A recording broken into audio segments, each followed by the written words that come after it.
लेकिन सादगी।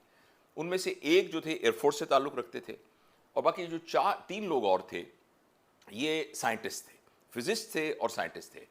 ये अमेरिका गए, वहाँ जाके नासा में इन्होंने ट्रेनिंग ली और पाकिस्तान में आके इन्होंने स्पार्को की बुनियाद बनाई। और आपको शायद इस बात का इल्म हो कि 1962 में पाकिस्तान ने अपना पहला रॉकेट फ़ज़ा में भेजा जिसका नाम था रहबर 1, और ये रॉकेट कामयाबी के साथ स्पेस में गया। और उस वक्त तक ना हिंदुस्तान में वहमो गुमान में भी नहीं था वहाँ स्पेस का कोई प्रोग्राम, हत्ता कि चाइना में भी स्पेस का कोई प्रोग्राम नहीं था। और इस 5 लोगों के इन बड़े लोगों के इस सरपरस्ती में फिर स्पार्को ने बहुत तरक्की की। और फिर आप हैरान होंगे कि तकरीबन 70-71 की दहाई तक, एक्चुअली 65 तक तो बहुत ज़्यादा, मगर 70 तक आपको ये फिगर सुन के हैरानी होगी, तकरीबन 200 रॉकेट पाकिस्तान के स्पार्को ने स्पेस में भेजे। पाकिस्तान इस वक्त पाकिस्तान के 7 सैटेलाइट फ़िज़ा में मौजूद हैं, जिनमें से शायद किसी वजह से एक ऑपरेशनल नहीं है और 6 सैटेलाइट जो हैं वो फ़िज़ा के अंदर काम कर रहे हैं। तो आप बिल्कुल ये ना समझिए कि पाकिस्तान का स्पेस प्रोग्राम कोई मामूली प्रोग्राम था। लेकिन फिर आगे क्या हुआ?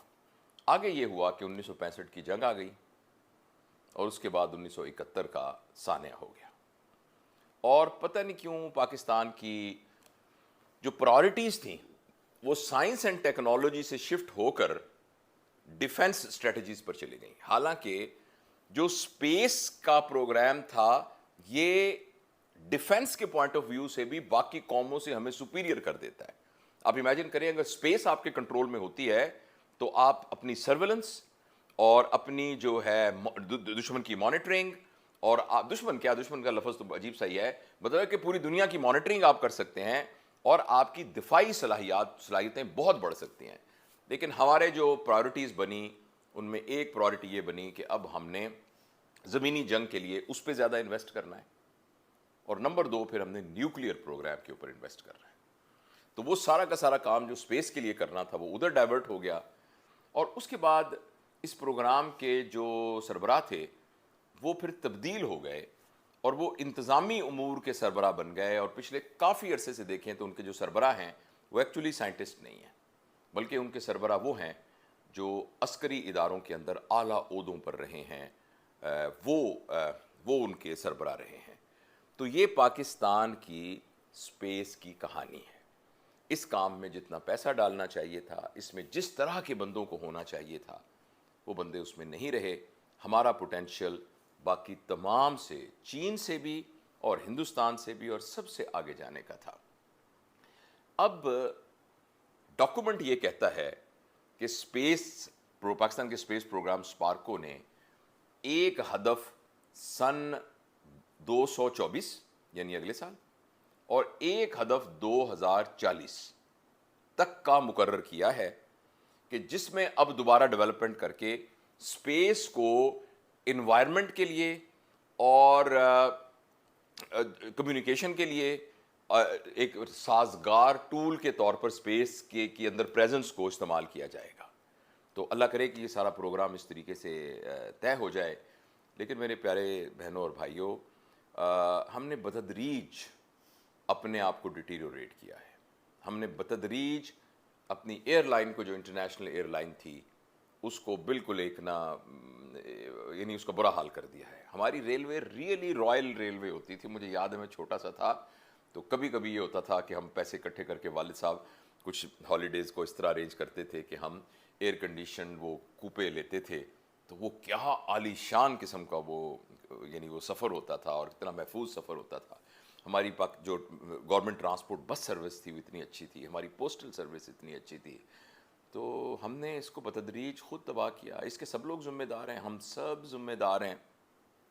और अब जो है इस किस्म की मज़ाहिया बातें करने की बजाय, इस किस्म की ऐसे अपना खुद अजियती की बजाय, हमें देखना चाहिए कि अब क्या करें। अब हम किस तरीके से एज एन इंडिविजुअल इस पूरी दुनिया में जो दौड़ लगी हुई है उसमें किस तरीके से हम दोबारा से अपने ट्रैक में भागें। हम देख रहे हैं दूसरे में ट्रैक में जो भाग रहा है वो कितना तेज़ भाग रहा है, हम ये क्यों नहीं देखते कि मैं अपने, मेरा ट्रैक तो खाली पड़ा है, मैं अपने ट्रैक पर मैं क्यों नहीं भाग रहा? आपको पता है जैसे किसी मुल्क में जाने के लिए वीज़ा लेना पड़ता है, स्पेस पे जाने पे तो कोई वीज़ा नहीं लेना पड़ता, चांद पे जाने पे भी कोई वीज़ा नहीं लेना पड़ता। आप वहाँ जाना चाहें, आप सलाहियत पैदा करें और पहुँच जाएं। अल्लाह ताला ने कुरान में ये बात कही हुई है, सूरह रहमान के अंदर कि बिस्मिल्लाहिर्रहमानिर्रहीम, या माशरल जिन्न वल इंसी इन इस्तताअतुम अन तनफुजू इल्ला मिन अक़तारिस समावाति वल अर्ज़ि ला तनफुज़ूना इल्ला बिसुल्तान। अल्लाह मुझे माफ़ करे अगर मैं कोई लफ्ज़ यहाँ मिस किया हूँ। फ़बिअय्यि आलाइ रब्बिकुमा तुकज़्ज़िबान, जिसका मतलब यह है कि ए जिन्नों और इंसानों की कौम, तुम ज़मीन के किनारों से बिल्कुल नहीं निकल सकते। You cannot cross the gravity of this earth unless and until you don't have Sultan. Sultan means power. और एक बड़ी ज़बरदस्त बात मुझे तफसीर में पता चली कि सुल्तान असल में उस तीर का भी एक नाम था जो आग में बुझा होता था, और जब उसको फायर किया जाता था तो उसकी दुम में से आग निकलती थी। अब इसका मतलब आप रॉकेट समझना चाहें तो आप समझ सकते हैं। बहरहाल बाकी हिंदुस्तान जो है उसके भारत के जो का वहाँ चंद्रयान वहाँ पहुँचा है, तो हम ये क्यों नहीं कहते कि ये इंसान की तरक्की हुई है? हम ये क्यों कहते हैं कि दुश्मन ने तरक्की की है? हम ये क्यों नहीं कहते कि इंसान जो है वो वहाँ पर पहुँचा है? और इंसान कोई भी हो तो वो उसकी तरक्की हमारी तरक्की है, और हमें क्या करना चाहिए उसका फ़ैसला हम खुद करेंगे।